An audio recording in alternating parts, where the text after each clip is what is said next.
Hi, it's Fias Tarot. Hello, Pisces placements. This is your general and love reading ngayong December. Okay, so yeah, syempre, before tayo mag-start, kung hindi ka pa nakakapag-subscribe, please do subscribe and hit the notification bell para lagi po tayo maging updated sa mga mangyayari pa lang. And yes, kung meron pong tanong pagdating sa private reading, sa ating mga protection from evil eye, sa ating love bracelet kay Grantor, and sa ating new item, diba, for cord cutting, yeah, just message me. Okay, so yeah, yun lang para madali. Okay, so let's start the reading for you, Pisces placement. So general muna tayo. Okay, kung meron man ako makitang specific energy ngayong December, yeah, masabihin ko naman. Okay, so ano bang meron for Pisces placements ngayong December? Pisces, again, don't forget to like, share, and subscribe. Okay, the Knight of Pentacles in reverse. Bakit laging nalabas yan? Si Knight of Pentacles. Kahit iba't ibang card na nakabaliktad ha. That is saying na you have to watch your spending. Okay? So, the Knight of Pentacles in reversed. And the Eight of Swords in reversed. Aha. Ito yung walang humpay na paggastos ngayong December, ha? Pisces. So, I don't know kung meron kang mga bibilihin. Yeah, okay. Some of you, ikaw itong gagastos ng walang humpay pagdating sa walang humpay talaga, no? Sa mga gifts, maybe. Okay? Occasions, okay, sa mga kung anong mga kailangang paghandaan, okay, or bigyan. I don't know, some of you, I'm channeling, some of you kukuning ninong or ninang, or yeah, o diba, yung may mga inaanak dyan. Okay, so alam niyo na ha. Yes, pero that's specific. Okay, pero yeah, ang energy dito is ganon sa pera ngayong December. Okay? Some of you, ikaw itong maglulustay. Yes, maglulustay ng pera pagdating sa travel ngayong December. Okay? So there. You have to watch your spending, Pisces. Okay? So, the Star in reversed. Anong meron dito? The Fool. What?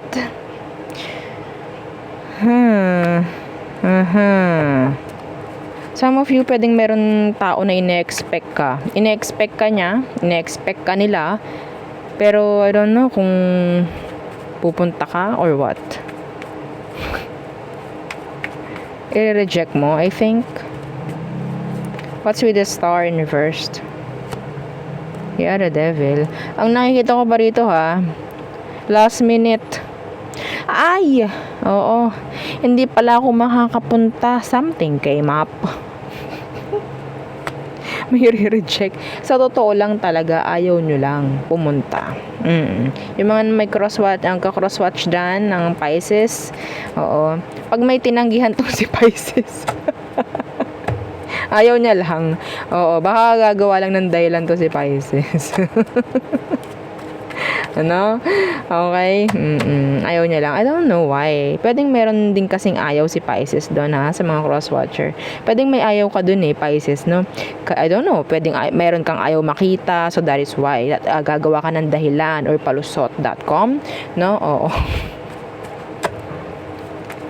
Okay? Yeah. Some of you, kung sino man itong sabihin natin dumaranas at dumaraan, no, sa separation, nakuha ko, yeah, still wala pa ring energy ng pag-move on dito ha. Nahihirapan pa rin, I think. Okay, para kayo naliligaw, hindi nyo pa malaman. Some of you, you're doing healing, pero mali yung way of healing. Okay, I don't know how, I don't know why. Let's see. What else for you, Pisces? Pisces. Some of you ha, be careful with having sex with someone. Ito this is specific. Okay, ayaw nyo naman magkaroon ng anak, no, nang hindi mo kakilala. Okay, I'm seeing here someone, okay, na pwedeng makikipag-sex pero hindi naman nila ganun kakilala or something lang na parang pwedeng nalasing lamang or what. Okay, be careful. Magkaroon ng protective sex, no? Some of you. Okay, pasensya na po ha sa ingay na naririnig nyo. Okay? So, masyado lang silang masaya. Okay, anyway. So, Pisces, what else? What else for you? The Nine of Wands in reversed. What's with that? Nine of Wands in reversed. Okay. The Three of Pentacles. Okay, I think this is about work related, workplace related. Okay, don't trust kung sino man to. Okay? Yeah, somebody na pwedeng kukunin yung loob mo. Okay, I don't know. Anong meron? What's with that Nine of Wands in reversed? Nine of Wands in reversed. The Eight of Chalices. I think this is like parang pabor. Okay, I don't know. Pag umuo ka, something lang na pwedeng, hindi ko may explain yung energy. Okay? Umuo ka Pisces Parang ganun. Umuo ka kasi pero, parang ikaw pang masisisi. Parang ganun. Umuo ka kasi, akala ko gusto mo Parang ganun. Okay? Some of you, I'm seeing here a third party na pwedeng bumabalik or babalik. Okay? Yeah, there's drama. Okay? Pwedeng makukuha mo through text. Okay? Some of you may mga magbabayad or may mga babayaran. Yun ang gusto natin di ba, no? Oo. Syempre, yung babayaran, no, di ba? Yung babayaran ka. Oo. Okay, so yun ang aking nakikita for you, Pisces, ngayong December. Okay, yun lamang. Wala nang iba. Ayoko naman gumawa ng kung ano man para lang mapahaba ang reading. I don't do that. Okay, so there. So, siguro yun lang yung mga pinaka-importante. Okay?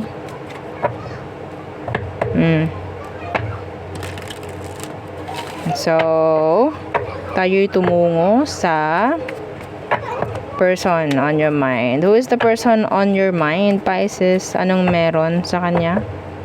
Anong meron dyan sa person mo na iniisip? Okay. Para alam mo na siya to. Pisces. The Lovers. Okay, so pwedeng Gemini. Maybe this person wants relationship with you or maybe vice versa. Okay, what's with that Lovers? The Wheel of Fortune in reverse. Oh.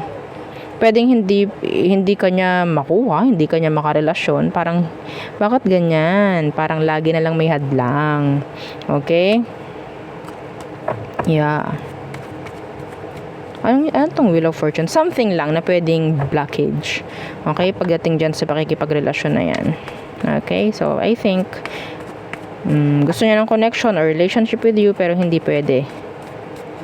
Some of you, magkarelasyon kayo, pero hindi dapat. Anong situation ng mga Pisces? Okay, anong sitwasyon ninyo na itong taong to?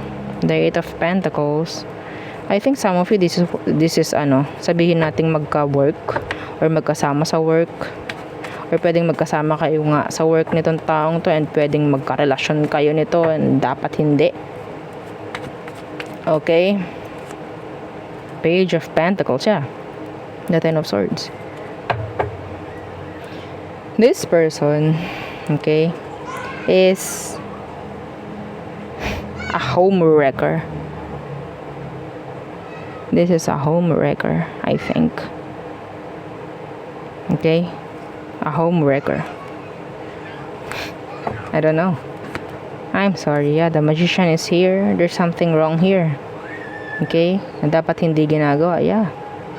I'm seeing here flirt. I'm seeing here relationship na hindi dapat. And yes, this is tago, I think. This is tago. Some of you, nakikita ko, magka-connect pa kayo nito through work or pwedeng, yun nga, magkasama kayo nito sa workplace. Okay? Somebody's younger.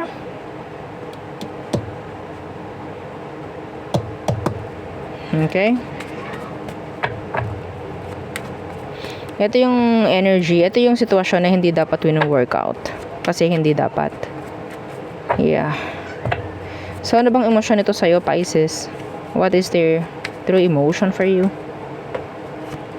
In the Knight of Swords. So, that's inconsistency. Being inconsistent.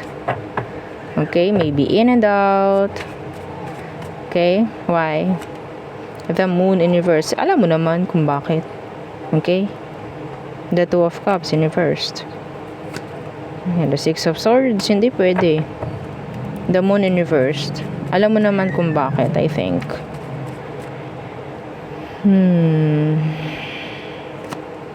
Yeah, there's person involved here. King of Swords. This person is married. Okay? I think.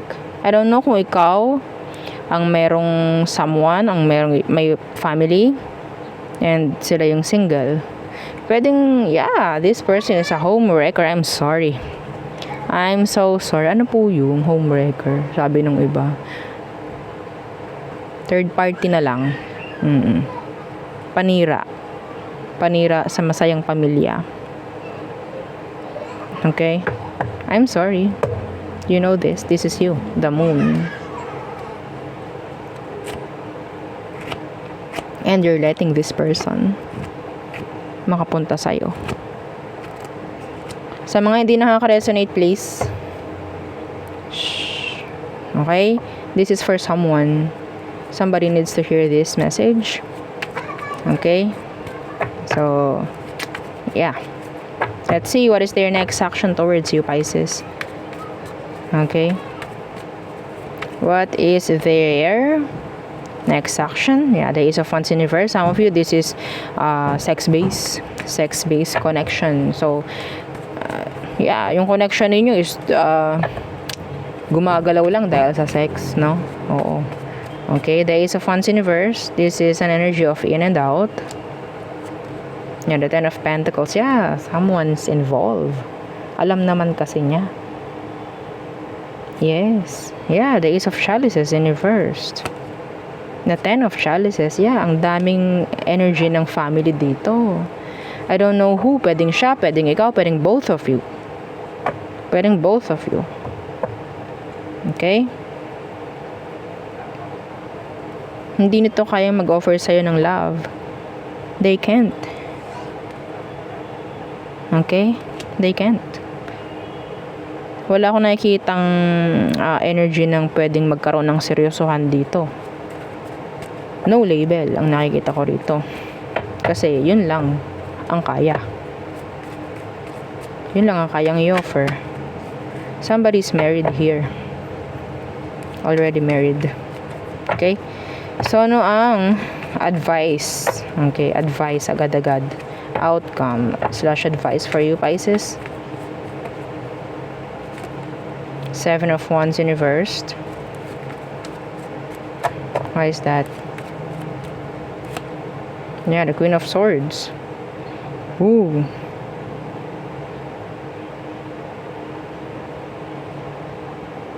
Hindi pwedeng iisang tabi yung issue dito actually. Okay, hindi pwedeng hayaan na lang natin to. Hindi pwede yon. Yeah, the Five of Wands. Yeah, the Star in reverse. It's like, okay, may issue rito pero yes, we're going to sweep lang this under the rug. Parang ganon. Hindi pwede. Okay? Some of you, kung hahayaan nyo to, well, magtutuloy-tuloy ito actually. Okay? Doon ka lang sa tama, Pisces. Kung ikaw ang nasa tama, kung ikaw ang may, sabihin nating may desisyon gumawa, okay?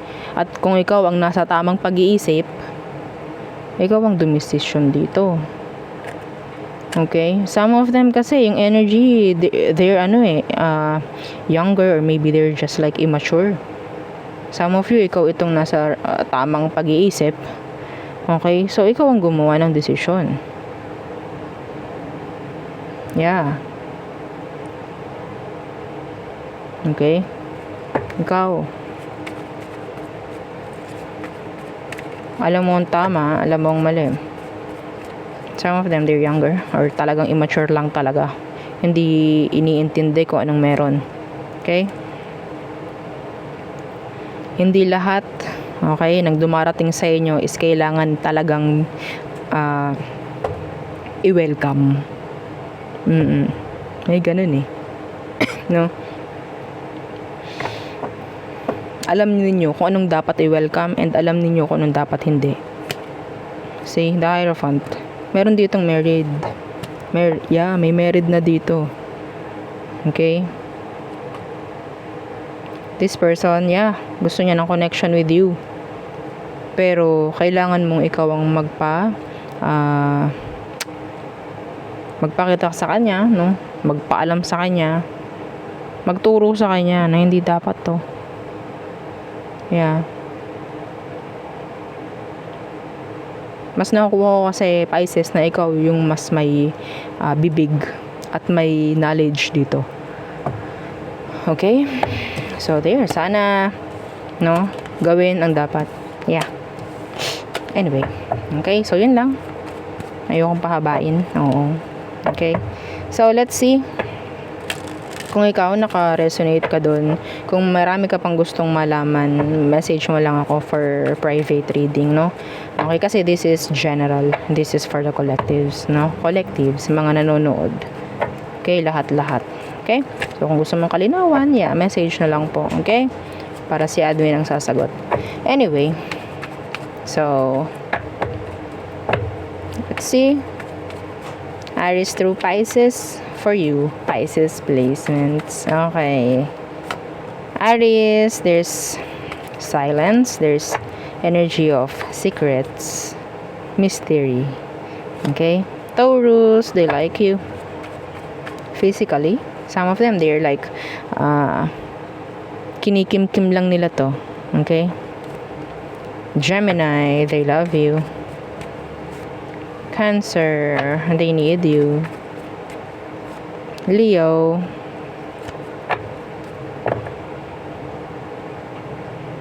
gagawa ng decision si Leo.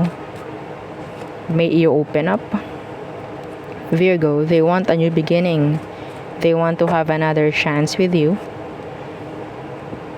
Libra, they are stuck. Some of them, they still love you.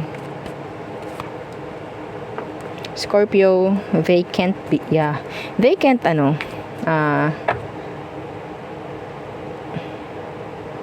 do actions, kung ano man, they can't commit. Okay, some of them, they can't commit. Sagittarius, okay, you're their best option. Capricorn, no effort, no focus at all. Aquarius, being independent, being single. Attraction is there. Pisces, this is energy of endings. Okay, endings, changes. Okay, so there, yun ang aking reading for you. Pisces placements. Again, please don't forget to like, share, and subscribe, and follow our FB page. Thank you. Bye.